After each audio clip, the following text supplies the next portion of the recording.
So, one of the common themes that I often hear when I'm talking to other guys about their mental wellness is the challenge that many of us face in opening up in certain environments. To be clear, the environment, the culture, the atmosphere, whatever term you want to place on it, must make you feel safe. And this feeling of safety can be one of the keys to help access certain areas of our lives where we can learn, heal, and grow. It reminds me of a Bible story about David, and he was on the run. He was accused and berated by a leader he trusted, and he finds himself in this cave. During that time, the Bible records that hundreds that were outcast from society, they came to him for help. And I believe that part of the reason that this happened is because David was able to create a safe space for people to be able to open up. Now, these are the same environments that we need in our times. And I want to look at 3 ways that we can create and nurture this type of environment. Number 1, safety and non-judgment are a top priority, and they're not negotiable. Let's face it, we're living in a world that makes it so much easier than ever for us to judge everyone around us.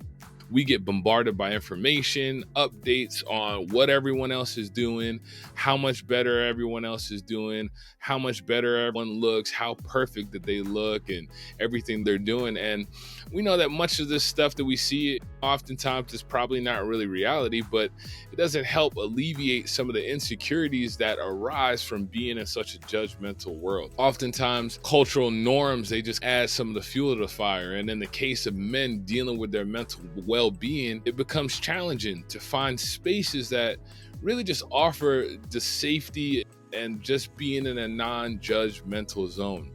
On this podcast, I did an interview with a good friend of mine, and he shared how as men, we'll throw out these feelers to other guys. We'll just maybe ask some questions related to your health. We might go to a guy and be like, hey, how you sleeping, man? Everything is good? Man, I've been trying to get better sleep. I've been just trying to work on my relationship or work on this aspect of my relationship. And what we're really doing is we're just really trying to feel out the other guy. We want to know if this other person, this other guy who I respect and who I want respect from is struggling with some of the same things that I'm struggling with. Because usually on the outside, the other guys around us, they look so put together. A lot of times it seems that the friends that we know and the guys that we know and the circles that we're a part of, it seems sometimes that all the people around us look like they have everything together. And so I got to throw out these little feelers to see whether or not it's safe for me to talk about what I need to talk about.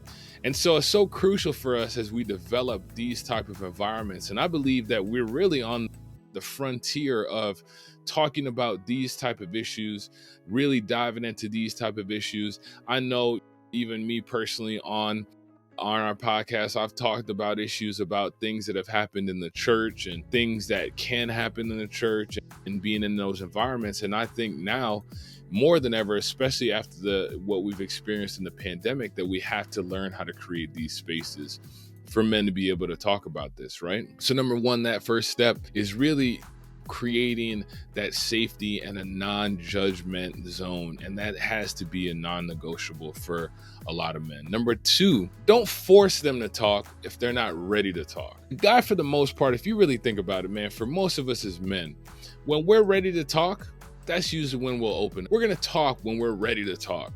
Because I mentioned on a video before, a lot of times I might be upset about something and I don't know actually even how to articulate what I'm feeling. I don't understand how to say or put it into words what I'm dealing with and what I'm feeling. And so for a lot of men, we're just got to get to a point where we got to be ready to talk. I read this awesome study from a group called the Priority Group, and they're based out of the UK, and they conducted this study of a whole lot of men. I think it was several thousand men. And it said that 40% of men will not talk about their mental health. I'll put a link down in the description below. And I thought that was so fascinating, because when you really think about creating these safe spaces, we have to be able to get into a space or be in a space where it's going to allow us to want to open up and really ask those questions and talk about what's bothering us. Going back to the example that I was using about throwing out some of those feelers, you may be able to get a guy to share some snippets and bits of information about what's going on or what's bothering him, but it's really only going to be limited to what he's willing to share. Oftentimes, I feel like this can happen because of a couple reasons. Most times, like I said before, we don't know how to put those things into words. The majority of us, we didn't grow up with any kind of emotional intelligence. We didn't grow up learning how to communicate how we were feeling or the needs that we had. The majority of us as men, we grow up learning how to express those emotions through competition or performance or doing things physically. And then the second part of that is sometimes we just don't feel safe enough sharing that information yet. As a man, I might not want to let you into that part of my life, even though I know it needs help, even though I know it needs healing. I don't want you to see those parts of me because I may fear that you might look at me as less of a man, or I may fear that you might now think that I had it all together, but when you hear about the things that I'm struggling with or the things that I may share, you might look at me in a different light. And this is what also ties into it needing to be a non-judgmental and a safe space. And the third thing for us to be able to do as I wrap this up, in order for us to create a more open environment, is that we simply just have to listen. Listen, if you're helping a man and they have come to the point where they're sharing with you what they're going through and they're expressing with you, it's because on some level they feel safe, right? Take that time to make sure that you're hearing what they say. There's an author, his name is David Asperger. He said, being heard is so close to being loved that for the average person, they're almost indistinguishable.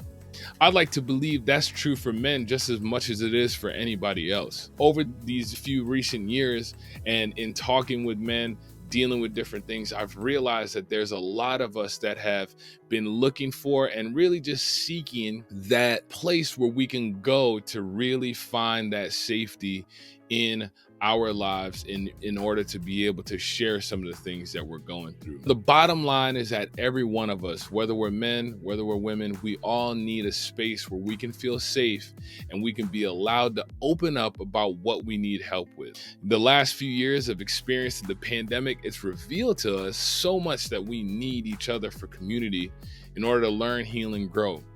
And as I wrap up, if you're a guy or someone that needs to find a safe space like this, check out Recreated Man. This is a community that we just created to help men find a safe space and get some of the tools that they need on their mental health journey.